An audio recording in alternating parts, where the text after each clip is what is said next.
Excuse me. I had to take a bite. I ordered me some Chinese food. I got some chow mein, some Kung Pao chicken, and some mushroom chicken. Let me put this fork down. But hey, welcome to another episode of Director's Talk. And what I'm doing here is I'm 1 day away of shooting the final part of the film. When I say 1 day away, not tomorrow, but September 30th, I have marked off. I have people flying out from Massachusetts. Everybody else is located here in Sacramento. We're gonna film that day and finish the film. But I wanted to give you a little bit of a history about the film, the first one and now this one. I've been a werewolf fan my whole entire life. I like the mystery behind it. I like the concept behind a werewolf. But over the years, a lot of movies don't do it right. They're so concerned about the transformation and biting and the gore. They don't realize there's only 12 full moons in a year. There's one full moon per month. And did you know, every third year, there's 13 full moons. A particular month that has a long month, there's 2 full moons in a month. And there's history behind that. Whenever you have 2 full moons in a month, the first one is called a harvest moon, and the second one is called a blue moon. And I use some of this stuff and this history for the new film that I'm filming now, because I'm even a victim of it. In the first film, you might have a transformation twice in a week for a werewolf, and accurately, that's not right. That can't be done. A lot of werewolf movies have the character change into a werewolf whenever when there's a full moon. It only happens once a month. And so Hollywood, including myself, we kind of write our own stories.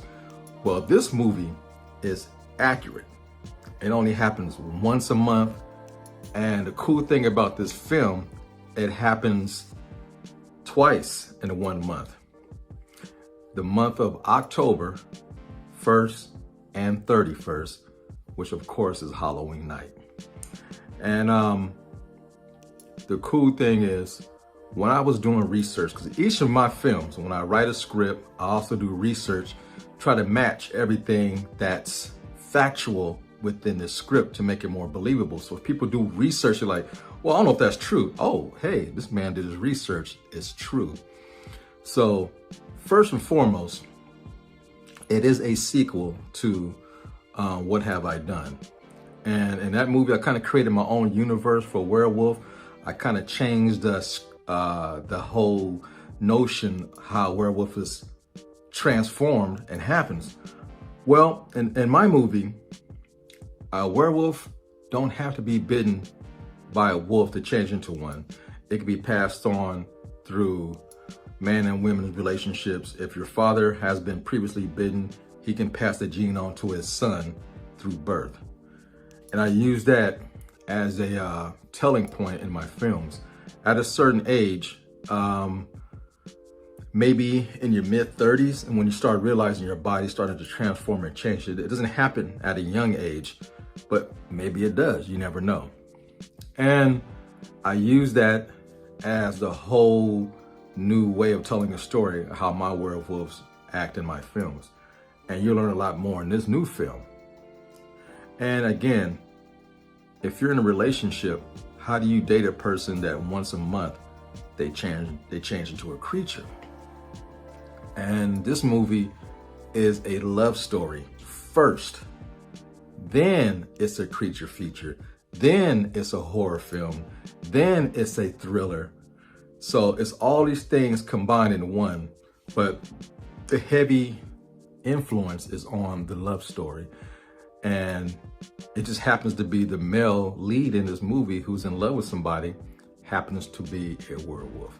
And how do you tell somebody that once a month I change into a monster? So pretty cool. And when I was writing the script, I had this in mind. I started doing research.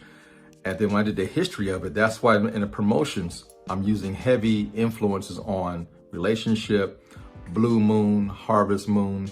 So now you know within the synopsis what this movie's about. And then it's up to the woman to decide, do I stay with a man? It's up to a man to get the courage to tell her what he is, because as you know, something tragic can happen within the relationship. So that's where all the tension comes from. You're dating a person who can potentially kill you. And, and he's also an undercover homicide investigator. So this man goes around and covers up his own murders. Hence the first movie, same storyline bleeds into this movie. So he has an advantage. And so what do? Again, the plot thickens. We get more detail in this film from the parents and the female lead, who's the love interest in this movie. Her name is Samantha. And she's a pretty interesting character to have to deal with this. So yeah, one more day of shooting. And I have yet to write the synopsis because it's such a unique story. Can I classify it as a horror movie? Yes. Can I classify it as a creature feature? Absolutely. A thriller? Yes. Crime drama? Yes. Love story? Yes. It's all of those things wrapped up into one. And I took a lot of liberties this time. The first movie had a lot of blood, had a high body count. Well, that's just to immerse you into the world that I created of a werewolf, how vicious it is, and what it can do to people. But in this film, the body count is a lot less. It's more of a storytelling type film. Don't get me wrong, the violence is still there, more implicated in this film than actually seeing like he did in the first film. So there's not a lot of blood in this film either. The first film had lots of blood in certain scenes. And when you do a sequel, the main thing is, are you furthering the plot from the first movie? Are you trying to go bigger and better? Sometimes I get lost in the storytelling. Or are you going in a different direction, same premise, but have another story to tell? I'm going with the latter because a werewolf is pretty self-explanatory. And if you want to know more about this werewolf, watch the first film, but it's pretty easy to follow. I have a lot more stories to tell in this film and a lot more characters to introduce in this film. So that's why I've taken this route. I never planned on doing a sequel, but after talking to people, I had a few ideas that I can transfer to paper and then onto film to tell a compelling story. And this is a great story. There's a little bit of globetrotting in this movie. It's bigger in stature in this movie, though the kills are smaller and stuff. Location-wise, it's definitely a bigger film. And really, really good characters you will get attached to. And the werewolf is vicious as always, but you get more of an inside, in-depth look at the main character in this film. You kind of seen the surface of the film, character's point of view in the first film. When he's morphing to the werewolf, the poetry comes in and he's telling his side of the story. This movie has a lot more dialogue than the first movie, but it still has the same telling points. When a werewolf is going through certain things, he speaks through poetry to tell his side of the story. So those elements are still there. The music score is amazing in this film. The elements you liked about the first one are back. It's shot in black and white, really cool camera, and it's a cool movie. I'm in the middle of also doing screen testings, and so far, people are loving the film, so I'm really happy.